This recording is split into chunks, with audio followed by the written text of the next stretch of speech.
But as Crystal said, this year we're going to be talking about stories. Every year I meet with Nancy and Crystal, and we talk about potential themes for the year. You remember last year we did how you do history, various methods that we use to dig into and explore the past. And I said, Nancy, I was thinking about it because I do a lot of oral histories, and I said, it's such a fascinating thing that I think it would be interesting to people if we just had Augustans tell their stories or their family stories. We can learn so much from what they tell. So my job today is to kind of set up the way we get at stories, and then talk a little bit about some of the people who will be telling their stories. I see Jean Bo Strickland sitting out there, and she's going to be one of our speakers this year. And I'm going to talk about Jean because her stories are amazing, and I'm going to talk about her a little bit later. So the word history, where does it come from? Anybody know? It comes from Greek, ancient Greek, first used by Herodotus back in the 5th century BCE, and it referred to. He used it for his investigations and writings about the past. And a lot of times he's considered really the first kind of historian, professional historian. The word history comes from a Greek verb, which means to witness or to inquire, which is a good definition in a lot of ways of what we do when we do history. Now, in ancient Greek, it wasn't a separate discipline. It was tied to storytelling. So history is storytelling and transmission, the transmission of knowledge through our stories. In the Roman era, the Latin term was historia, which referred to both history and stories. So the idea that these two things, the past and the stories of the past, are connected. Livy and Tacitus both shaped historical narrative. They document the events and the deeds of their era, their time period. By the Middle Ages, there were chronicles and annals, as they called them. They were very popular forms, but they did what some history does. They focused on monarchs. They focused on the great people of history whose edicts could change how people lived. When the Enlightenment came along, the shift was to a more systematic and empirical way of going about doing history. And that evolved over time and has become what historians would tell you we work toward today. And that's a kind of systematic inquiry and analysis of past events with the goal of trying to understand the human experience, the human story. So we're trying to gain knowledge, but we're also trying to gain insight. What does that knowledge mean? What was causative? What was contingent? What are the patterns that we see emerging and then affecting us well into the future? Now, on September 27th, 2024, many of us went to bed expecting some rain and 45 to 50 mile an hour winds, which is what the news said at 11 o'clock that night. But during the night, Hurricane Helene jogged a little bit to the east, and we awoke to a Category 2 hurricane toppling our trees, blowing off roofs, destroying property, but also, in some cases, destroying life. So it was not what we expected. And for days, we were without power, some without water. For a long time, people were without their, communications, telephones and cells and all of that. Some were without access to roads. My brother could not get out of his driveway nor neighborhood for 4 days, and they're still not back in their house. But think about it. When we finally started getting out and we saw each other and we saw other people, even if those first getting out was just walking around the neighborhood and you saw somebody, what did we do? We told our story. Did you have damage? What happened to you? What time did it wake you up? What's your story of this? I hope some of us get this down, because I can tell you, having done an article on the pandemic of 1918 and others, it's going to be for a future historian who wants to do the hurricane of 2024. Stories like that are going to be invaluable to understanding how it affected us on the ground. So I have long, as a historian, in fact, Crystal may remember this, when I had student evaluations, a lot of students would say, she likes to tell us stories. She's a storyteller. I like to go to class because it's not just the facts, it's stories. So I've long been interested in that. And years ago, this was pre going down to Georgia College and State University, I was the program chair for our Phi Kappa Phi, which is the National Honor Society, and our chapter at ASU. And we had for a long time had these lunch series, kind of like this, a lunch lecture series every month or so. And usually it was faculty talking about their research, telling people the result, what they're doing research on and what the results of that research is. But I noticed over the years that the one question that almost always came up from students or even colleagues was, so how did you get so interested in this? In other words, what's your story? Why did you end up with this path? So the year I was program chair, I set up a series that I called Faculty and Their Intellectual Passions. Now, at first I said faculty and their passions, and somebody said, you might want to qualify that in some way. So I said, okay, so faculty and their intellectual passions.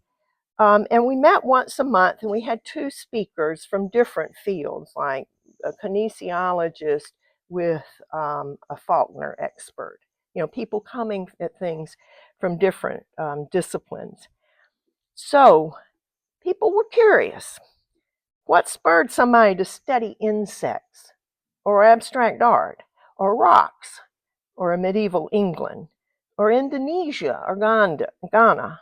What about criminal justice or quantum physics? Zora Neale Hurston, or Black Cowboys in the West? I know y'all remember Cowboy Mike.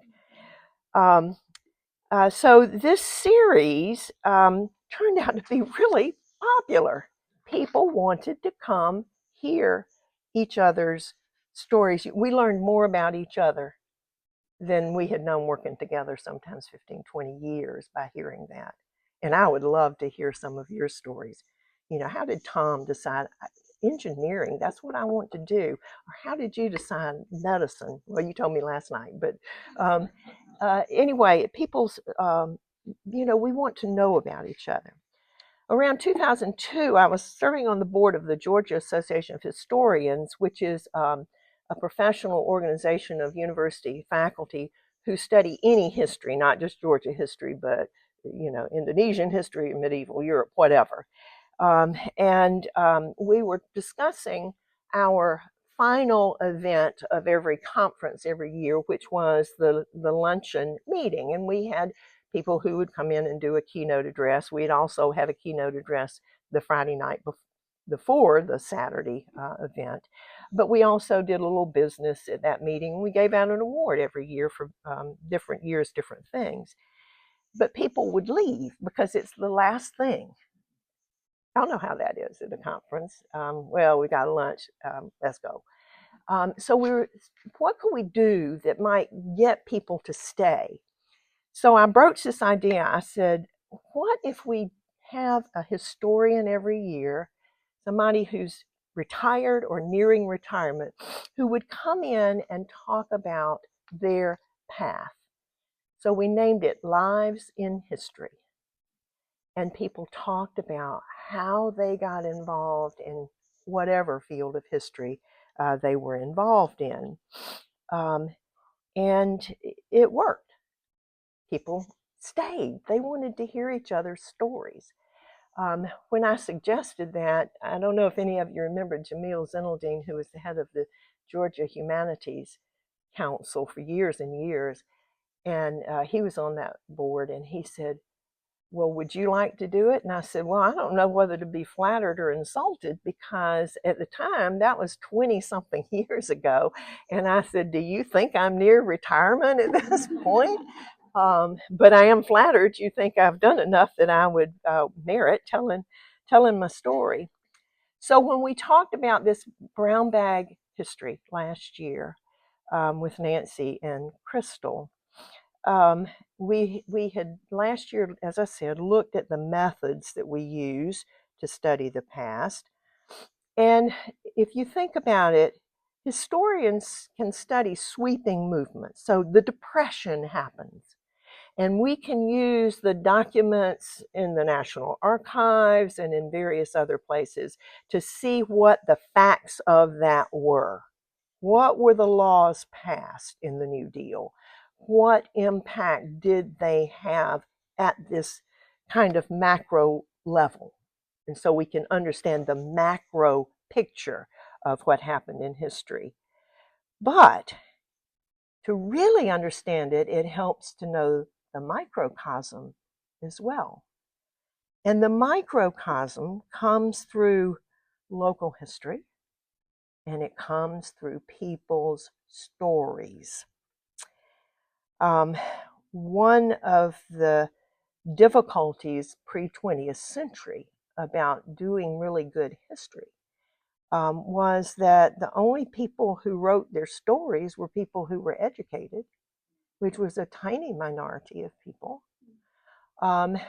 People, and they were upper class for the most part. Some clergy were educated that weren't necessarily upper class, but we don't get the stories.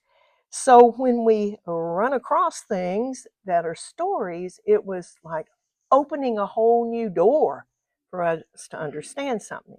So let me give you an example. In Puritan New England, the Puritans, who of course were part of the Protestant Revolution, they believed that everybody had to be able to read the Bible for themselves. Now, this was not true in the medieval period. The priest or clergy learned how to read, and then they told everybody what it said and basically interpreted it for everybody. But Puritans believed that everyone could not only pray directly, not through an intermediary, a saint or a priest or anybody else, but they can also read the Bible. And to do that, you have to learn to read. So when the Puritans came to New England, one of the things that they set about almost immediately was educating people. Middle class people, what we would call middle class, working people, so that they could read the Bible. Now, what that meant is, in fact, some historians who've studied this said that it was probably the most educated area in the world at that time. But what that meant is that there are some stories that we can have for that. And I brought an example of one. This won the Pulitzer Prize. The Life of Martha Ballard, based on her diary, 1785 is when this started. She was a midwife. Now, this is not a high up person. She was a midwife who kept records, not only of her what she was paid and that kind of thing, but of going to visit people.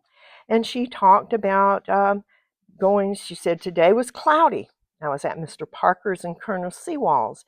Mrs. Parker was unwell. Coleman bled her at evening.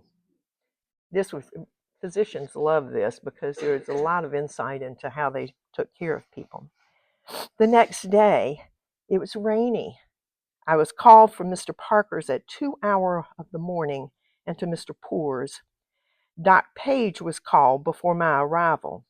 I extracted the child, a daughter. He chose, the doctor, chose to close the loin. I returned home at 8 hours of the morning, received 6 pence as a reward. Mr. Ballard and Ephraim, her son, attend worship. Charles and John Cokes suppered here. I called to Captain Malloy's at 11 hours in the evening. It rained. So day by day, she talks about what this woman's life, what her life was like in the 1780s, which is, of course, right after the American Revolution. And it was an amazing insight. The woman who heavily edited this, all right, so what's the historian going to do with this? Well, one of the things she did with it was find out who all these people are. Where did they live? There's a map in here that she made of the relationships to people. Who were they kin to? She could really kind of figure out the history of that little community by looking at this.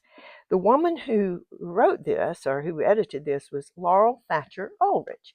You may have heard of her because she is the historian who said, well-behaved women seldom make history. And her point was you have to do something out of the ordinary to make history.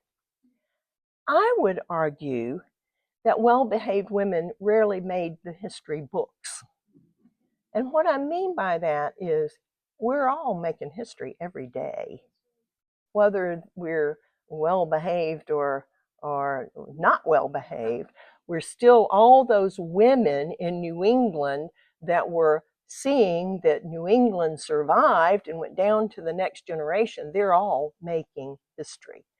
And that's one of the things I hope will come out this year, that as we learn about each other, we'll realize how each other fit into this bigger Augusta stories. The stories come to us in several forms, and I'm going to talk about some of these forms, and the last one is the one we're going to be working on this year.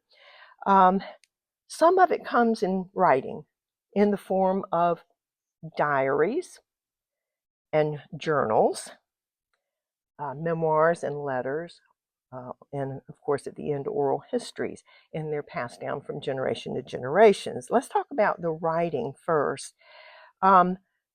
We kind of use diary and journal synonymously, but a diary is usually a daily, that's where the word comes from, a daily, and often just a listing of things, a listing of the events, a listing of where you went, a listing of what the weather was.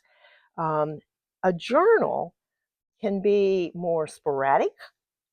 It can be when you feel compelled to write about something.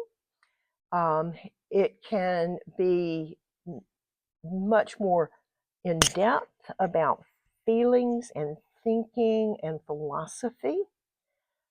Journals are often written to be cathartic. You got to get something out, and one way of dealing is to write it down. For example,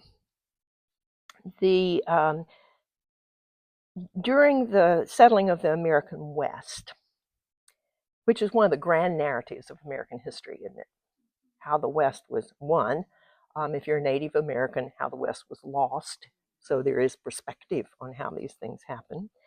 The stories initially focused on cowboys and Indians. Native Americans who were not telling their own stories, but having their stories told from someone else's perspective.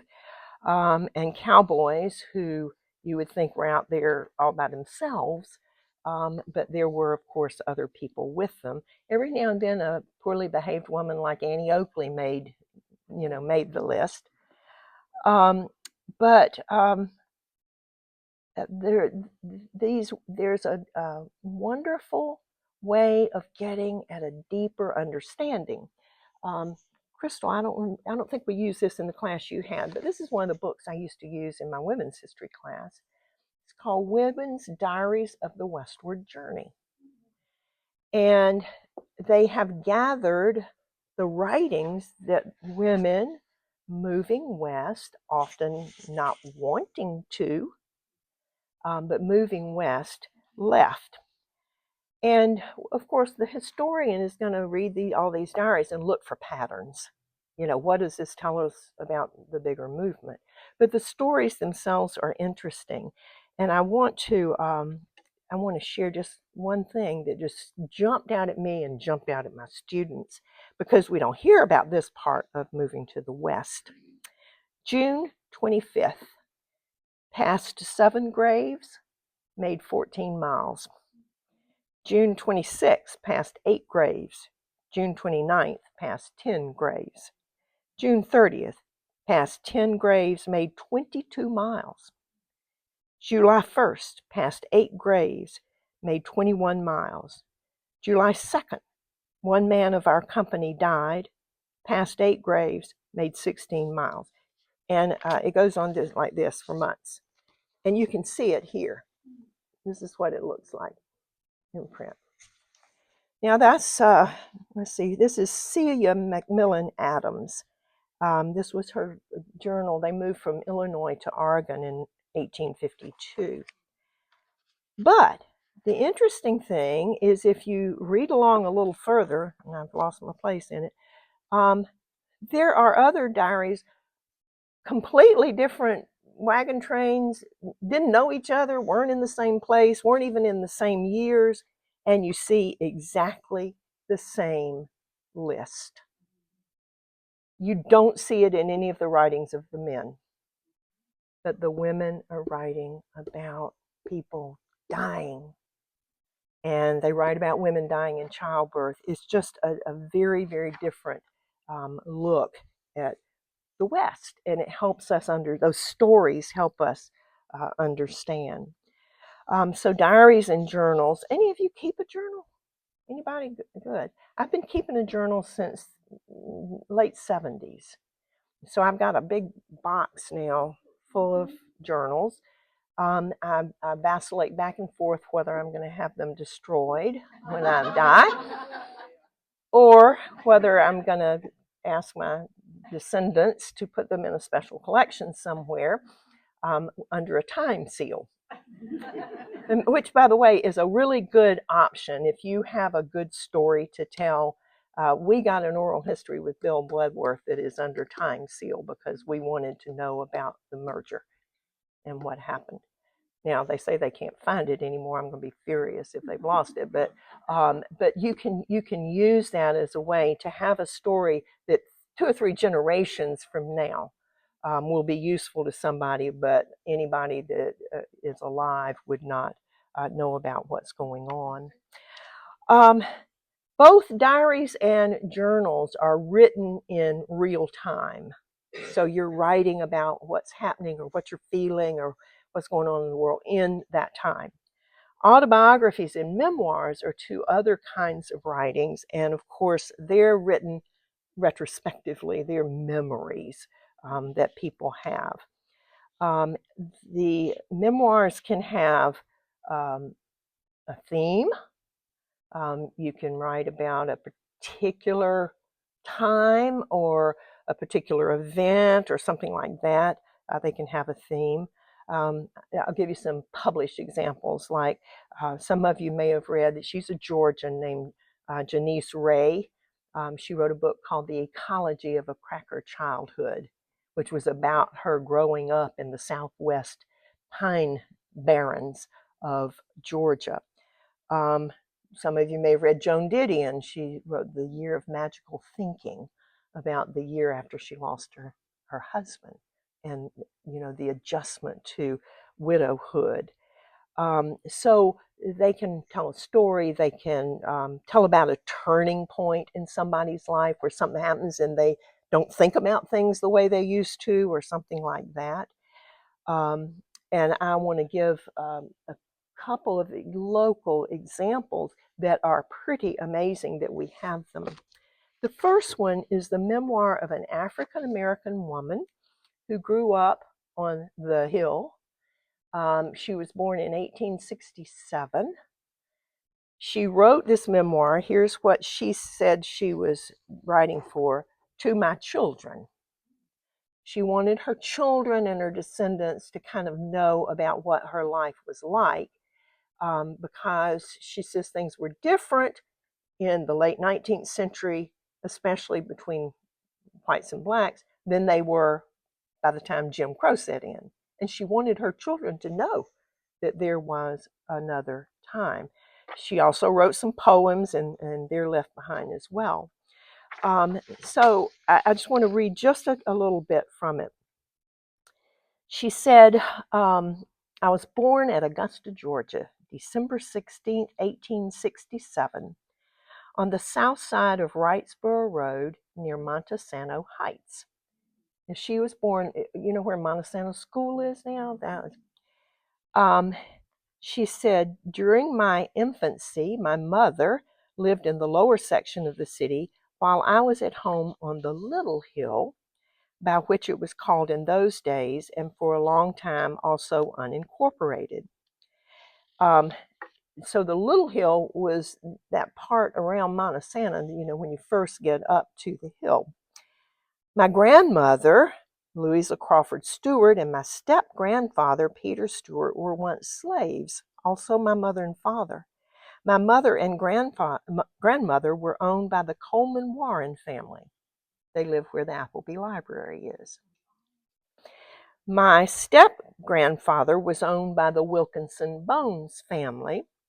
James Bone was married to Marion Woodrow Wilson's aunt. And they lived where on Catherine Street, right across from Augusta University, where those condos are now. So you can see how they would get together. He lived there and she lived one block away. And there weren't that many people who lived in between. She talks about, she says, when I was 6 years old, they started me out to school. And remember, this is right after the war. And although my grandfather had been a slave, yet he managed to learn to spell and read. And from this, he taught me a little of what he knew, which gave me a start before going to school and proves to be some help to me and less work for my first teacher. While I was unfortunate in reaching my graduation mark, I am proud of the distance that I have gone. And I haven't given up the race or interest even in these advanced years. And by the way, when she was writing this, she was 54. Gives you an idea of what advanced years were considered back then. So she writes, we first lived at one of the homes on the Little Hill, now called Montesano. These buildings were owned by Old Man Judge Eve, a 2-story frame and brick building rented to colored people. When I was about 7 years old, we moved on this side, formerly called the Big Hill. She moved to what's now Fleming Avenue and Cumming Road, so a few blocks away, but that was called the Big Hill, and the other side over there was the Little Hill. This spot of ground consisted of 3 acres given to Grandpa for his lifetime by Mr. James W. Bones, a member of the family whom he had served in the days of slavery. It seemed that Grandpa was quite a favorite in the family of his slave owners, and they showed him many kindnesses. And so she goes on to tell the story of meeting her husband, and raising her children there. And it's a sweet story when she and her husband meet, but I don't have time to go into all this because I told Nancy I'm going to be more on time today, and I'm already not. But I want to read you what her son. She had a son who lived to be 103. He was born in 1883. He went to Haynes Institute, then Payne College, then ended up at the New England Conservatory of Music and the University of Chicago. He became a college professor. He was a well-known musician, and he was the accompanist for Roland Hayes, the great tenor, internationally known tenor of the Harlem Renaissance. And he says that my childhood days were comparatively happy, being diminished somewhat by insufficient nourishment. Our parents were poorly paid for the work done in the home of the well-to-do. Had we been well fed, I am certain the days of our childhood would have been one round after another. But we could enjoy ourselves with such abandon, whether in marble season, baseball, kite flying, top spinning, bone rattling, or other ways in which we knew how to get joy, all caps, out of our surroundings. Negro children were a gay lot indeed. So it's interesting to see his perspective and kind of compare it with his mother's. And he actually wrote two things. This is called a biographical sketch or an autobiographical sketch. That's what he says. And then he wrote this other piece called The Confessions of a Ham Singer. So it's just a wonderful insight to life here that we would have never had. And, you know, one of the things we wonder sometimes about journals and diaries is if the writer wasn't totally honest because they, they knew other people would be reading it. I can guarantee you that this woman in late 19th century, Augusta, Georgia, black woman, had no idea that a white historian was going to be interested in reading her journal. She could not have imagined that in the time in which she was born. The other I want to share briefly with you before I end up is this says my autobiography. This is it. It's written to Kathleen Eloise Smith from your great grandmother. So she did have an audience. And if you notice the name, Eloise Roberts Caldwell Sullivan. So this is my grandmother. And Kelly is my first cousin's daughter who was named for my grandmother, Eloise. I want to just read you two little sections because I'm going to challenge you in a minute. My mother and father married June 12th, 1898. I would like to tell you how they met. Papa's family lived in Monroe, Georgia, on a farm. My mother lived in Newton County, Georgia. Mama's oldest brother, Lewis, about 25 years old, was the overseer of a group of workers repairing country roads at this time. And her father, my grandmother's father's parents my papa was about 20, and he made friends with Uncle Lewis and invited him to eat supper with his family. He accepted, and later Uncle Lewis invited Papa to go home with him for a week, and he accepted. I don't know that Uncle Lewis told Papa much about his family. They rode their horses and took a little while to get there. Finally, they arrived. After tending to their horses, they went in. Papa said his eyes bulged and he couldn't believe what he was seeing. A bunch of beautiful girls, the most beautiful that he had ever seen. He said he was speechless, not for long, I'm sure. He said he felt like he was in a dream or he had found heaven. All were teenagers. The other thought he had was, I don't have to go any further. My future wife has to be here. He liked them all. They were not only pretty, but they were a jolly and witty bunch. Before the week was over, he had singled my mother out, and he said he started courting her right off. I'm sure they made a good-looking couple. Of course, dates were not too often, but he said he could always figure out some way to get to her house. Isn't that an amazing story that none of us knew until she wrote all of this down. Then she talks about going to college herself and finally meeting somebody in college who was a Baptist from going to Mercer, but he came over to Gordon where she was living and teaching, and so she kind of dated him and liked him, but at one point she was in church and she said everybody started looking around and she knew they were looking at somebody interesting. So she said she finally snuck a peek. And finally, my curiosity got the best of me, and I slyly glanced around. I saw the most handsome and striking young man I had ever seen in my life, and I began to wonder who he was. After the service was over and the girls and really everyone over in the church was trying to get to him to speak to him, they were giving him a royal welcome. And she said she was just squeezing out to go out the door when one of her students asked her if she had met Joe Caldwell. And when I said no, she took me by the hand and pushed me into the circle and said, "Mr. Caldwell, I want you to meet my son's new teacher, Miss Roberts." He gradually turned around and we were introduced. And but since so many people were around, she says she turned around and she left. When I was out of the church and on the sidewalk, when I heard this male voice say, "Miss Roberts, are you in a hurry?" I paused and he said he would like to walk me home.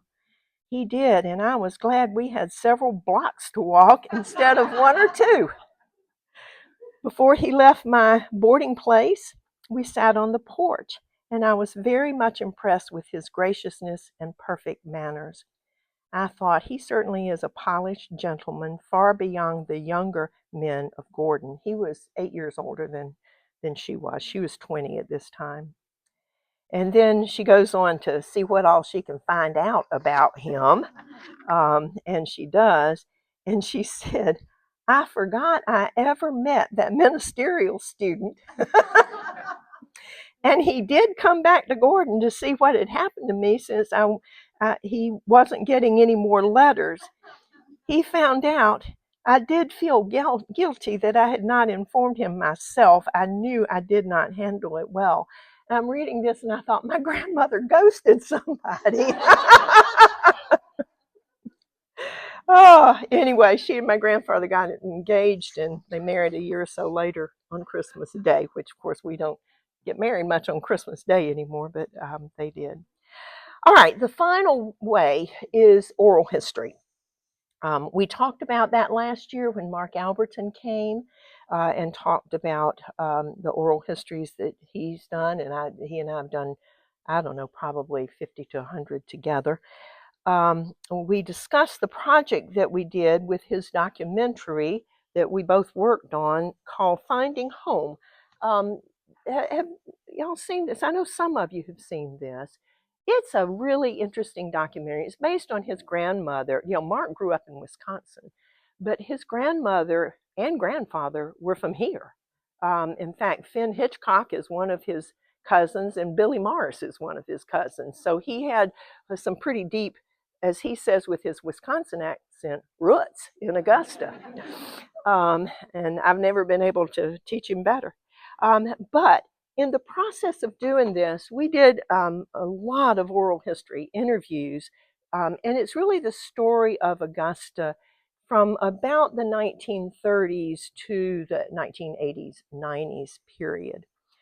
Um, and of course, when we do oral histories, we're not necessarily looking for facts. We can find we know when, say, World War One happened and when Camp Hancock was built. We're looking for how people felt in those time periods, how they survived, how they interacted, what it was like to be part of that.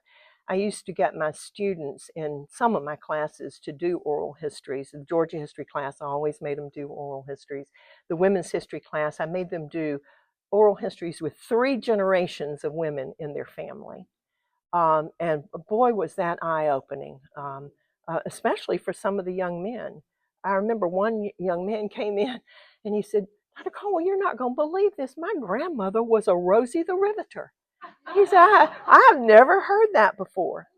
And another young man said, Dr. Caldwell, I thought sexual harassment was not real. I thought it was all made up. And he did an oral history with his sister and found out she had been sexually harassed. And then it was like, it does happen to people. So it was one young man's mother went back to college. She got so interested in what he was doing and what he was learning about. So it's interesting. So what we're looking for is people's stories, basically. What was a time period like? What were the customs? How did people relate to each other? So in the process of doing that, we did a number of oral histories, and some of the speakers that we're going to have this year were part of that project, and some of them are actually in this documentary. One of those is Jean Strickland, sitting right down here. Jean's going to talk. Jean's written some interesting books about her family, and she's going to talk about the four builders. I mean, there are still things around Augusta that were built by her family. But I'll tell you, Mark and I probably talked to you, what, 3.5 hours altogether, Jean? Something like that. It was long. Well, the reason we were willing to do it so long is because it was fascinating. I mean, she told us the things about World War II and how her family got back. They had their own turkeys and garden and all this stuff. And one of the clips that we put in the documentary, she was talking about how they played as children. And of course, her house was on Bellevue, but she said they went down into the woods and went around Peachtree Drive and all that area. And she said, and Gina still makes me laugh, she said, I have heard recently about free range children. And she said, I read about it, and I said, we were free range children. And of course, children were all free range children back in that time period. But Jean, yours is in September, I believe, and y'all don't want to miss Jean's story. Brad Urshry is going to come talk about his family history, which is now his history because he is the next generation, and his son is now the third generation involved in Batman's, which began as the sanitary curb market. Long time ago. Brad went into the Richmond Academy Hall of Fame this year, and I did the biography on him, and I think you're really going to enjoy this story. It's a fascinating story. Doug Herman is in the video. Doug and the Herman family were involved in the brewery business here in Augusta. They lived down near Sacred Heart, and he told some great stories about growing up down there and the interesting stories about Harrisburg and that part of town and how people got along or didn't get along. Just really interesting stories. You may remember a beer called the Georgia Belle. That was part of the Augusta Brewing Company, and he's going to tell that story. Helen Bissell is going to tell Abe's story of surviving the Holocaust, which is a fascinating story. You've all heard of Phil Wall, probably, with Security Federal Bank. I think that's the one he's with now. He is the son of Phil Wall, who was the head of the Augusta National. He was a remarkable man. I have my own Phil Wall story. When I was young, I used to work in my dad's office during the summer when I was home from college. He was a physician. He was a surgeon, and one of the people he did surgery with, back then they always had a surgeon and an assistant surgeon, Dr. Joe Lee, had been hit by a bus. And so he couldn't work. And so Phil's dad had had an appendectomy by Dr. Joe Lee, but he had to come to my dad for all the follow-up. And this must have been spring break because he got tickets for some of us office girls, as they called us back then, to go to the Masters, to go into the Masters down Dogwood Lane. And he gave us all, I still have it, a little silver charm that says Masters on it. He was just an incredibly nice, down-to-earth person, as is Phil. And he's going to tell the story of his father at the National. Flo Carter, you all know. Don Rhodes did the most research on Flo, but she has a wonderful story of her own. And Ben Casella. When we were doing Finding Home, we did not interview Ben, we interviewed his dad, who has since passed away.